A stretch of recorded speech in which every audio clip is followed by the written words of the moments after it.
I am 84 years old. Most people my age spend their final days praying for more time with their families.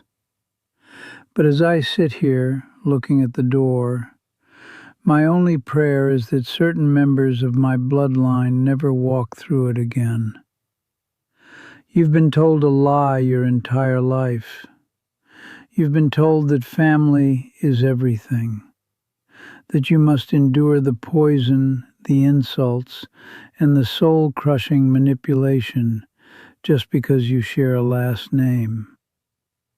I followed that lie for 60 years.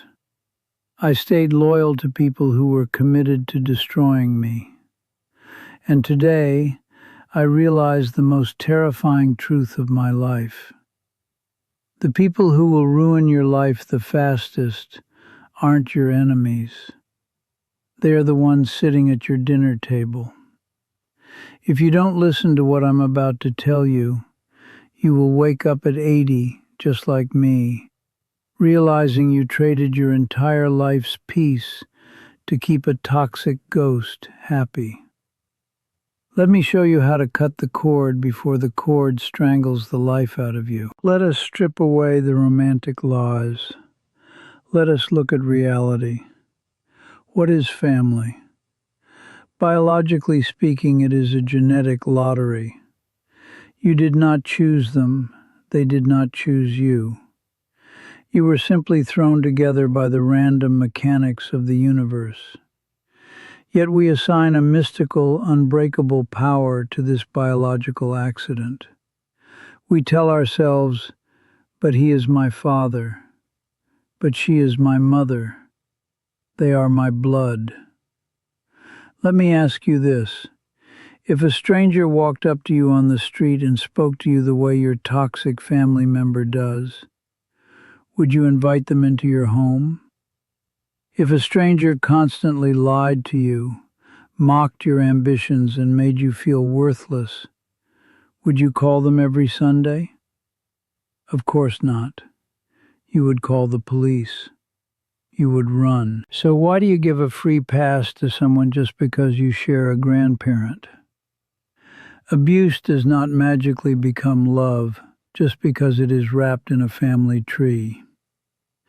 Disrespect does not become acceptable just because it happens at a Thanksgiving dinner. Toxic people rely on the illusion of blood. They use it as a shield. They use family duty as a chain to keep you bound to their misery. But you absolutely control who gets a seat at the table of your life. A relative is just blood. Family is built on mutual respect, trust, and peace. If they do not bring you peace, they are not family. They are just people you happen to know. Do not let the accident of birth dictate the quality of your life. Blood is thicker than water, yes, but poison is poison, no matter what cup it is poured from. You think you are strong enough to handle them. You think, I only see them once a month. I can survive it. You don't understand the cost. When you keep toxic people in your life, the price you pay is invisible, but it is catastrophic. It is paid in the currency of your life force. Think about the anxiety you feel days before you have to see them. Think about the knot in your stomach, the bone-deep weariness afterward. That is not normal. When your emotional energy is drained by toxic family members, you have nothing left for the good people. You are irritable with your partner. You are impatient with your friends. You are distracted from your true purpose. You carry their dark cloud into your own sunny rooms. I look back at my 30s. I was constantly on edge. I was defensive. I was deeply unhappy, and I blamed myself. I thought I was just a stressed, anxious person. I wasn't. I was carrying the unhealed trauma of my parents. I was drinking their poison and wondering why I felt sick. Every time you engage with a toxic person, they steal a piece of your focus. They steal your joy. They plant seeds of doubt in your mind. Are you sure you want to take that job? Why are you always so sensitive? You're never going to succeed at that. These little comments seem small, but over years, over decades, they build a prison around your mind. You start to believe them. You start to shrink yourself so they can feel big. When you are 84, sitting where I am, what will you regret more? Will you regret hurting the feelings of someone who abused you? No. You will regret the days, the weeks, the years you wasted trying to prove your worth to someone who was committed to misunderstanding you. You will regret the peace you sacrificed to keep a fake harmony. Protect your energy like it is the last drop of water in a desert, because it is. So, how do you do it? How do you cut them off? This is where you will make your biggest mistake. You will want a dramatic exit. You will want to sit them down and explain exactly how they hurt you. You will write them a long letter. You will want them to understand your pain. You will want an apology. You will want closure. Stop. Throw the letter away. Cancel the meeting. Toxic people do not live in the same reality as you. They are not capable of seeing your pain because if they saw it, they would have to admit they caused it. They will never admit they caused it. If you try to explain why you are leaving, they will twist your words. They will gaslight you. They will turn it around and make themselves the victim. After all I've done for you, they will cry. You cannot reason with madness. You cannot negotiate with poison. The stoic severance is silent. It is a quiet, unannounced withdrawal of your presence. You stop calling. When they call, you are busy. You give short, polite, uninteresting answers. You become a gray rock. You offer no drama, no emotion, no fuel for their fire. And eventually, you just stop responding altogether. You block the numbers. You decline the invitations. You close the door and you lock it. They will rage. They will send other family members to guilt you into coming back. How could you do this to your mother? He's getting old. You need to forgive him. This is the hardest part, the guilt. Society has programmed you to feel immense shame for protecting yourself from family.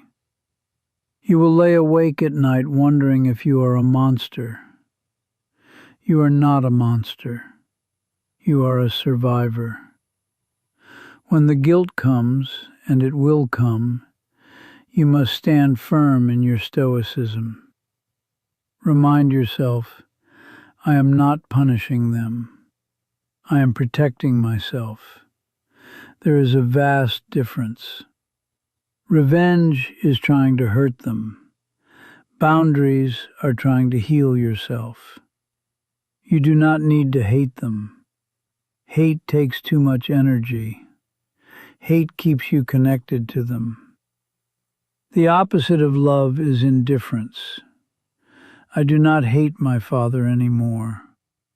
I simply view him as a stranger who once stood in my path. I stepped around him and I kept walking. You owe them nothing. You owe yourself everything. I want to be brutally honest with you. It will not feel like a victory at first. It will feel like a death. Because it is, you are mourning the loss of the family you always wanted, but never actually had. You are mourning the fantasy. There will be holidays where you sit alone. There will be birthdays that feel incredibly quiet. You will see other people laughing with their families, and your heart will ache. You will feel a profound, terrifying emptiness. But wait, just wait. If you endure that initial silence, something miraculous begins to happen. The water starts to clear. You wake up one morning and the knot in your stomach is gone. You realize your phone isn't going to ring with bad news or unreasonable demands. You realize you don't have to defend your life choices to anyone today. The empty room is no longer terrifying. It is a sanctuary. It is better to sit alone in an empty room in complete and utter peace than to sit in a crowded mansion filled with people who secretly despise you. Once you clear out the toxic weeds, the soil of your life becomes fertile again. You suddenly have all this extra energy, all this extra love. You start to build your chosen family. You surround yourself with friends who celebrate you, mentors who guide you, a partner who respects you. You create a new circle, a circle built on choice, not obligation, built on respect, not blood. I am 84. I live a quiet life now. My circle is very small, but it is pure gold. When I look back at my life, my biggest regrets are not the risks I took or the money I lost. My biggest regret is the time I gave away. I regret giving 20 years of my life to a brother who wouldn't cross a puddle for me. I regret letting my father's bitter voice echo in my head until I was 50. I do not regret cutting them off. I only regret that I didn't have the courage to do it sooner. Do not wait until you are my age to realize the value of your peace. You are young. You have decades ahead of you. Do not spend them carrying the heavy luggage of toxic people. Drop the bags. Walk away. Let them be angry. Let them be disappointed.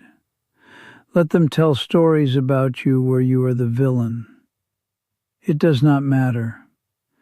The opinions of toxic people are meaningless in the grand ledger of your life. Protect your peace, protect your heart, protect your future. Cut them out immediately. You came here looking for wisdom. I hope you found it. If my words resonated with the heavy parts of your soul today, consider staying a while. Subscribe, not because I need numbers on a screen, but because this world is loud and confusing, and sometimes a young man needs an old man to remind him of what is real. Go find your peace. I will be here when you need me again.